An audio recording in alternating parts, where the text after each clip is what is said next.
Ah yes, the Super Smash Bros. Reveal trailer.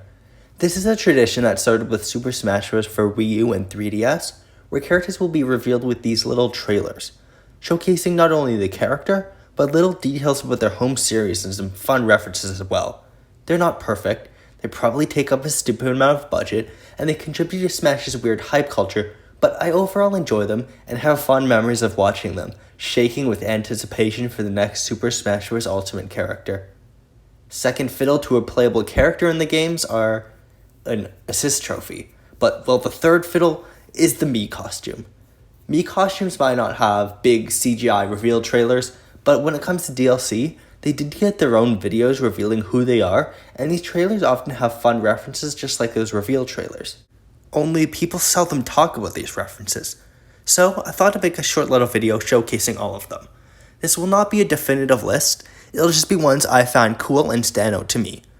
Because I will say this, it was pretty neat that they put so much detail into these little trailers that people often end up dreading because of how much they can deconfirm playable characters. Anyways, the first character as part of the Fighters Pass DLC was Joker. He has some Mii costumes from Persona series. Morgana is introduced getting swept away by the Cap'n bus. This is a reference to Persona 5, where Morgana is able to transform into a bus and take people around mementos. The other Persona protagonists have some references in the stages they are shown on during their trailers. The Persona 4 protagonist is introduced on Arena Ferox, which closely resembles the battle screen from Persona 4, whereas Persona 3 protag is shown on these dark stages, like Luigi's Mansion or Spear Pillar, likely referencing the design of Tartarus, the main dungeon from the game. The brambles of Resort Bomb Forest also further call back to its aesthetic. When Hero was introduced, he came with exclusively Mii costumes from the Dragon Quest series. I'm not too familiar with the series, but the two references I could point out were both related to slime. First off, this might be a stretch, but the Mii is wearing a slime hat and a steampunk getup. This might be a reference to the spin-off game Dragon Quest Heroes Rocket Slime, where the slime uses rockets and stuff to get around. This game doesn't really have a steampunk aesthetic, but that is definitely a rocket on this Mii's hand. A less subtle reference is later on, where Chiro chases a metal version of the slime Mii costume, which is a reference to the metal slime enemies from across the games. Zero was a Mii costume in the next pack. He's shown battling a purple version of Rob, which is likely a reference to the opening of Mega Man X. In a very iconic moment, Zero takes out, or at least beats back, Vile, who is very much a purple robot. Anyways, time to talk about the moment that changed Mii costumes forever.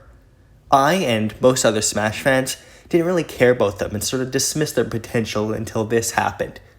I remember the screen went dark and a few familiar notes played. This sight appeared on screen, causing a collective freakout in pretty much all of us. I distinctly remember dropping my phone and bursting out in laughter yelling "Sans is in Smash." I'm being 100% sincere when I say this. You cannot understand the significance of this moment unless you were there. Smash was never the same after this reveal. Anyways, there were an absolute treasure trove of references in Sans' trailer. It starts with him fighting two children, standing in front of a hot dog and spaghetti. Any Undertale fan could tell you those food items have a lot of special significance in the game, with Sans owning a hot dog stand and his brother Papyrus just liking cold spaghetti. Sans smoothly dodges an attack from one of the children, which references his fight in Undertale. In this fight, he dodges literally every attack whenever you try to hit him, except for one attack, which kills him. Moving forward, Piranha Plant represents Flowey, the main antagonist of the game, and all of those references were in like 5 seconds. Honestly, all the stuff in Sans' trailer was what inspired me to look at references in these trailers, and by extension, to make this video. You could tell whoever decided how these trailers were made, or at least someone on the team, genuinely liked Undertale, and it shows. I love it. Terry's pack gives us a lot of characters from SNK and fighting games in general.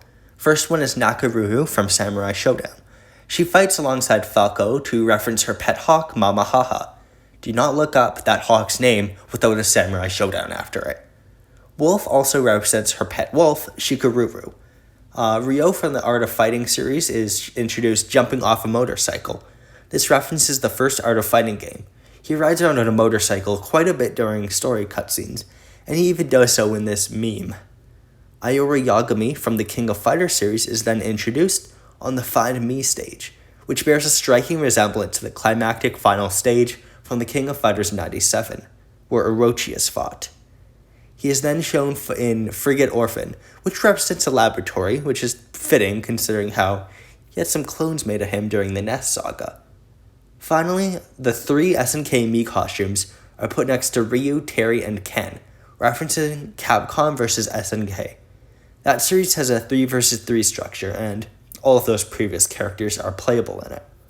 The other 2 Mii costumes from this pack are Akira and Jackie, both from the Virtua Fighter series. They're seen tag teaming a metal Mii fighter, clearly referencing Duro, the recurring main boss from the series. You can't do a 2v1 tag team in Virtua Fighter. I like to see how that would play out, but you can have multiple characters on your team in Virtua Fighter 3 TB. It might have been referencing that game, might have not been, but it's definitely referencing Duro. Altair from the Assassin's Creed franchise is the next character, introduced on a stack of hay on Skyloft, the stage that's, high up in the sky, like you have to be in order to perform the iconic leaps of faith in the series. In order to survive these leaps, you jump into hay, and yeah, do you see what they're referencing now? He's also seen getting up from a ledge to perform a sneaky strike on Sheik, which is also an ability you can do in the Assassin's Creed series, where you do a ledge assassinate. And then the fucking Rabbids show up.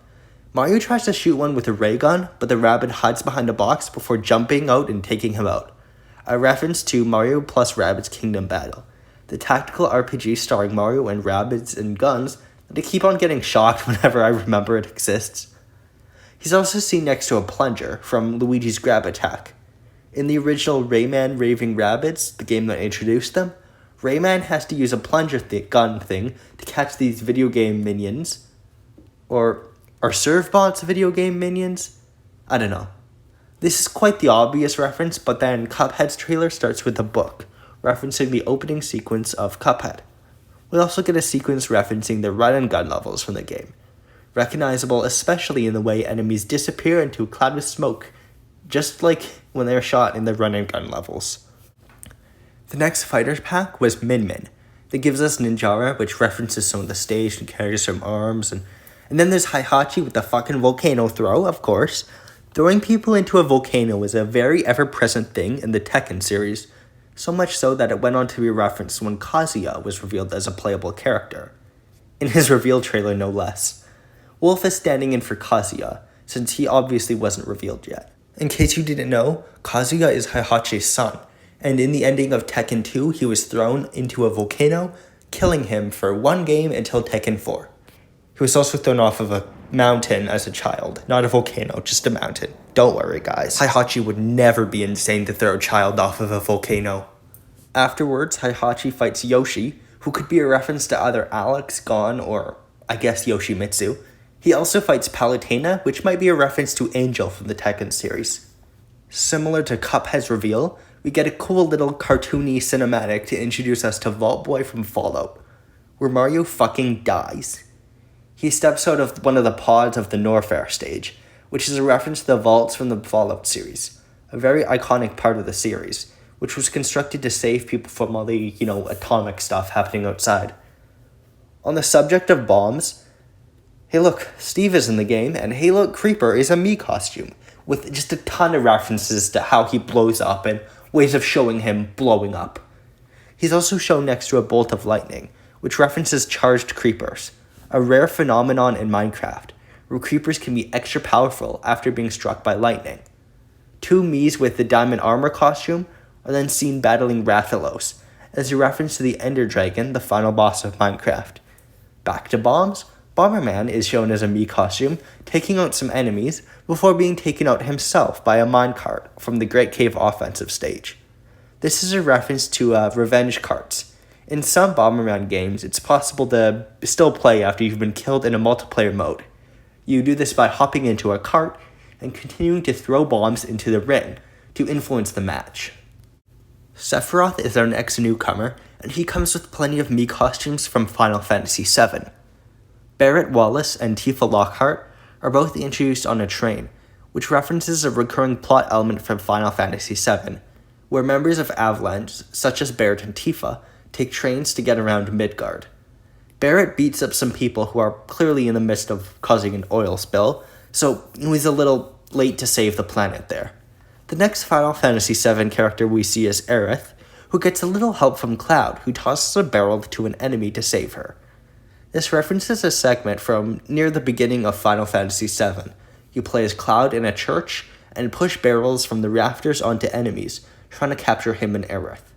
Then, for the Final Fantasy Mii costume, we get to see chocobos racing down a track, as they can during a segment of Final Fantasy VII.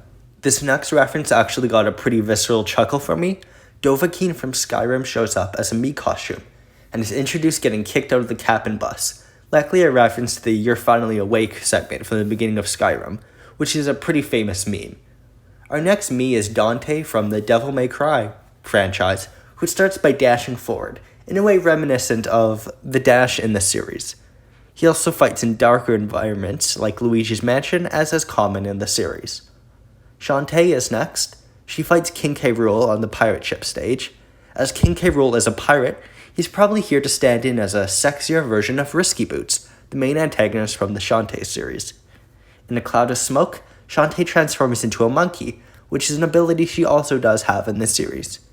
She's shown on the Great Bay stage, further strengthening the connection to pirates, considering the pirate fortress is found there in Majora's Mask. This isn't a reference to anything, from what I know, but the Mii costumes for Dovahkiin and Lloyd are then shown fighting it out until Wario shows up and farts on them. I just think it's funny they put that in their trailer. Anyways, one more pack and one more batch of Mii costumes. The standout Mii here is definitely Doomslayer, who starts out in a first-person view, referencing the classic Doom games. He fights a white Dark Samus, which could reference either Khan Makir, the icon of sin, or a cyber demon, and recreates the iconic cover pose on poor Mario. And with that, we are officially done with every reference I could find from the Super Smash Bros. Ultimate reveal trailers. So, in hindsight, Mii costumes were a strange thing, speculation-wise. Near the end of Smash Ultimate's lifespan, fans got more rabid and desperate for their favorite characters to finally get their turn in the spotlight. And then Mii costumes were seen as a bad thing. Instead of giving a second chance to a character, I think I was seen more as the developers tossing a bone to fans, because they didn't care about the character or their source material. That was obviously untrue from the start. Stuff like these actually takes development time, you know? But these reveal trailers show us more. Genuine care for the source material of each game, from people who genuinely like video games. Some of the references are actually really adorable, and it brings me a lot of joy to see what they came up with. Anyways, that's gonna be everything today, so thank you so much, and I'll see you later. Oh shit. I just realized Smash 4 has DLC Mii costume reveals too. Well,